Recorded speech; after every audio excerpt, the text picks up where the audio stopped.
प्रभु यीशु मसीह की मन फिराओ, प्रभु यीशु मसीह जल्दी आने वाला है। आज का संदेश के लिए एक वचन निकाला, गिनती करार 14 अध्याय 17 वचन पढ़िए। इसलिए अब प्रभु की सामर्थ हाँ महिमा तेरे इस कहने के अनुसार हो कि यहोवा कोप करने में धीरज बंद और अधिक करना वही है।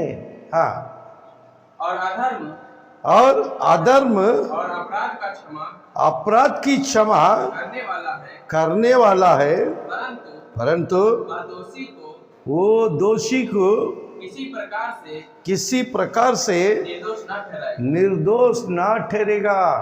तुम गुनाह किया है, वो तुमको पवित्र नहीं करेगा। तुम ओके अच्छा काम किया बोल के वो तुमको स्वर्ग राज नहीं दे लेके जाएगा, और धरती में भी उसका सजा चालू है, उसका न्याय में भी तुम्हारा सजा चालू है। क्योंकि पढ़ो नीचे, दोषी को किसी प्रकार से निर्दोष न ठहराएगा। हाँ, और पूर्वजों के अधर्म का दंड पूर्व की लोग में समझो, आज मैं सजा काट रहा, समझो मैं आज सजा काट रहा है, तो ये सजा मेरा नहीं है, मेरा पिताजी का नहीं, मेरा पिताजी का भी नहीं है, उसका पिताजी नहीं, उसका भी नहीं है, उसकी पिताजी।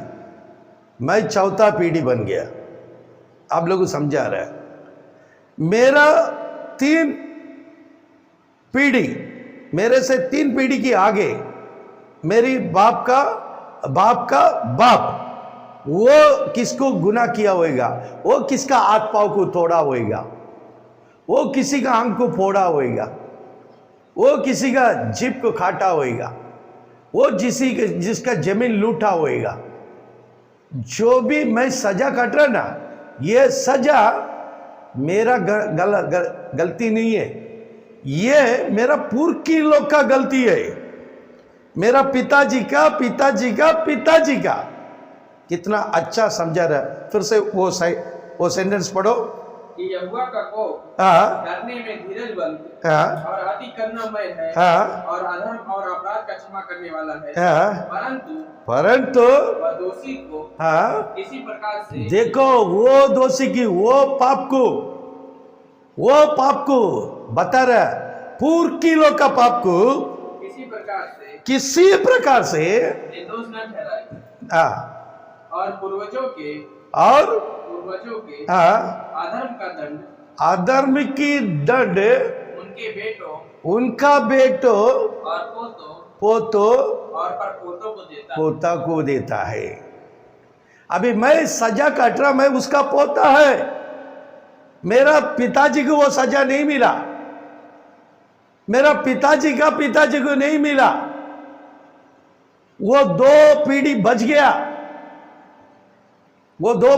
गया, उसका पिताजी पाप किया है, उसका बेटा को लगना चाहिए था, लेकिन उसको नहीं लगा, क्योंकि उसका बेटा धार्मिक हो गया।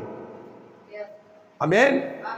पिताजी पाप किया, लेकिन उसका बेटा धार्मिक था, अच्छा था, इसलिए वो सजा से बच गया, और उसका बेटा धार्मिक था, वो भी सजा से बच गया, और मैं उसका तीसरा चौथा वारिस आ गया। अभी मैं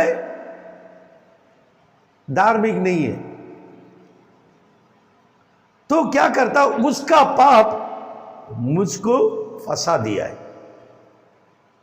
वो बचपन से ही वो स्वभाव पहचान हो जाता है, जिसके अंदर सजा आता है उस बच्चा का स्वभाव को प्रकट होता है। वो बचपन से माँ बाप को मानता नहीं है, बचपन से वो झूठ बोलते रहेगा, बचपन से दूसरे के लूटने का रहेगा, बचपन से उसकी स्वभाव चुगली रहेगा, उसकी बचपन से वो स्वभाव एकदम खराबी निकलता है, उनका ऊपर उसका सजा लगता है। अगर मेरा पूर्व की सीधा रहता तो वो सजा मुझे मिलता था क्या? नहीं मिलता है। मेरा पूर्व की सही नहीं है, उसका सजा मुझे मिल गया। आमीन। क्योंकि मेरा स्वभाव उनकी स्वभाव एक ही था, मेरा पूर्व की स्वभाव मेरे अंदर आ गया और वो सजा खाटा नहीं है, वो बच गया, उसका बेटा बच गया, उसका पोता बच गया, चौथा पीढ़ी मैं फंस गया। समझ में आया है? हालेलुया। इसलिए पाप करने के लिए 100 बार सोचो।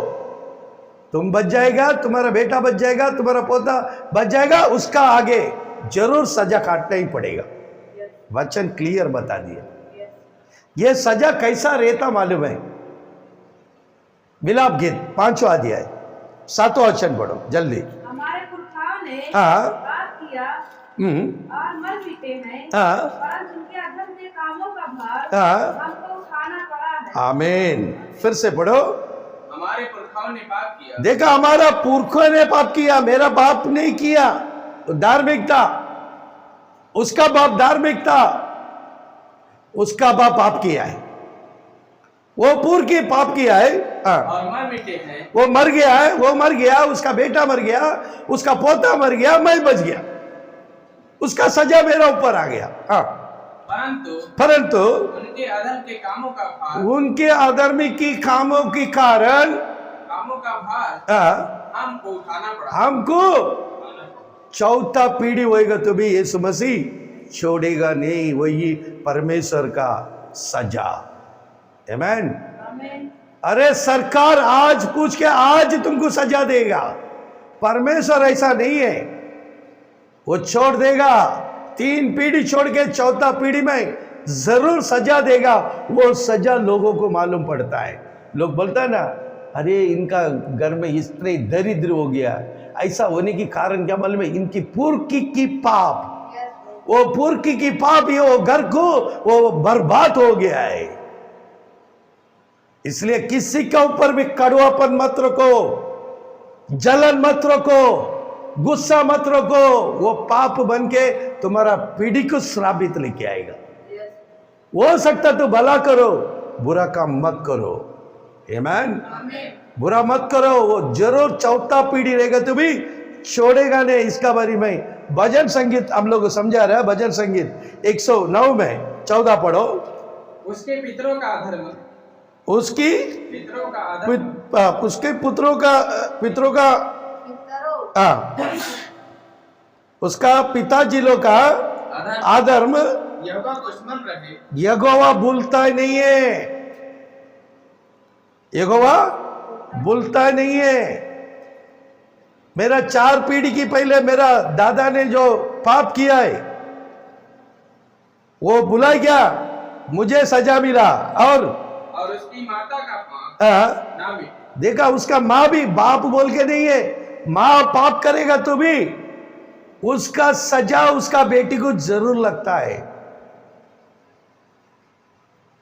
पुत्र का पाप पुत्र को आता है ना? बाप का पाप बेटा को आता है, माँ का पाप बेटी को आता है। बचेगा नहीं। तुम आराम से एक लोग का हाथ पांव तोड़ देगा, लेकिन तुम्हारा घर में लगड़ा जरूर पैदा होएगा। तुमने जिसको मार के पागल बनाया, तुम्हारा घर में पागल पैदा होएगा। आमीन। ऐसा जो जो तुम काम किया वो ही काम का इंसान तुम्हारा ही संतान में जन्म होएगा। इसलिए पाप करने में दूर हो जाओ। इसलिए यीशु मसीह समझा रहा है, प्यार करो, प्यार करो, पाप से दूर हो जाओ बोल के यीशु मसीह समझा रहा है। इसका बारे में सभाउपदेश क्या बोल रहा है देखिएगा। सभाउपदेश बोलता है ना, गिनती की बात कौन सा है? व्यवस्थावरण, सॉरी व्यवस्थावरण 32 में 35 पढ़ो। बदला देना और बदला देना मेरा ही काम है। यह उनके पांव फिसलने के समय प्रकट होगा, क्योंकि उसकी विपत्ति का दिन निकट है और जो दुख उन पर पड़ने वाले हैं वे शीघ्र आ रहे हैं। आमीन। देखो, परमेश्वर बता रहे, कोई इंसान बदला नहीं लेगा। पढ़ो। पलटा लेना और बदला देना मेरे ही काम है। तुम जो भी पाप किया ना, तुमको जन्म परमेश्वर ने दिया, इसके लिए वो बोल रहा है तुम्हारा पलटा लेना मेरा ही काम है, बदला देना है मेरा ही काम है। ये उनकी पाँव फिसलने, ये उसका पाँव अपने आप फिसल देगा। आमीन। तुम करेगा ना, तुम्हारा पाँव को वही फिसल देगा। या उनके पाँव फिसलने के समय प्रकट होगा, या उनके पाँव फिसलने के समय प्रकट होगा, क्योंकि उनकी विपत्ति का दिन निकट, उनका विपत्ति का दिन निकट है। यीशु मसीह को मालूम है इसका चौथा पीढ़ी भी धार्मिक है। अभी मैं पाप किया है, समझो उदाहरण, लेकिन मेरा बेटा धार्मिक है, उनको सजा नहीं है। उसका बेटा धार्मिक है, सजा नहीं है।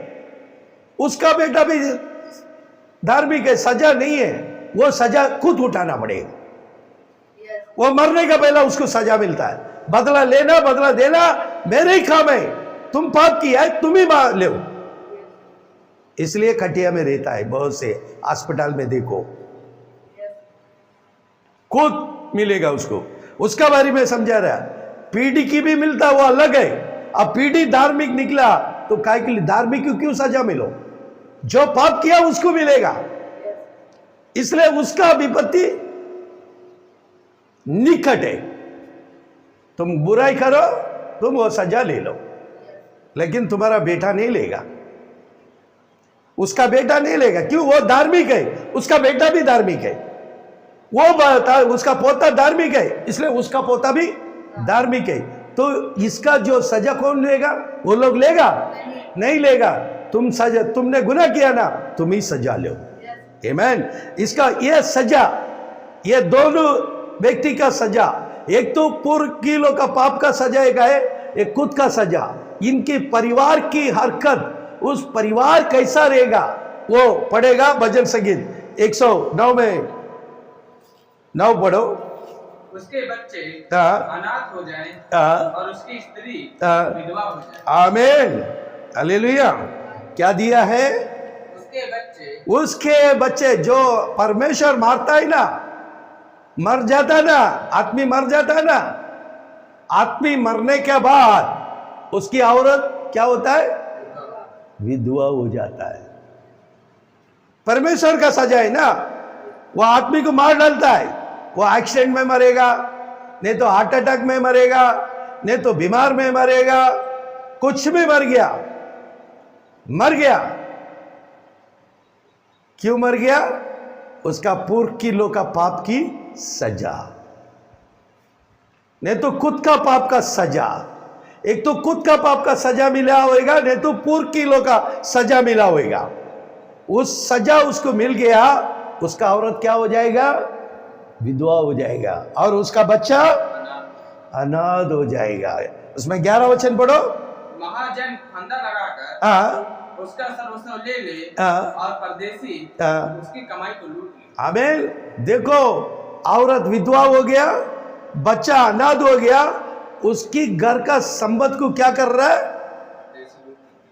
फिर से पढ़ो, ध्यान दे दो वचन के ऊपर। महाजन फंदा लगाकर उस परिवार को, अगल बगल वाला फंदा लगाकर उसका सब सामान लेके चला जाएगा। 10वां वचन पढ़ो। और उसके लड़के मारे मारे फिरे और भीख मांगा करें, उनको अपने उजड़े हुए घर से दूर जाकर। अभी सब कुछ लूट लिया है, सब कुछ लूट लिया है। आदमी चला गया है ना, औरत विधवा हो गया है, बच्चा लोग अनाथ हो गया है, और जो संपत्ति था वो भी भाई बहन लोग लूट लिया, नहीं तो कोई भी लूट लिया। अभी वो क्या हो गया? अनाथ हो गया पूरा परिवार। कोई सपोर्ट है? नहीं है। अभी वो उसका बच्चा लोग क्या करेगा? भीख मांगेगा। आमीन।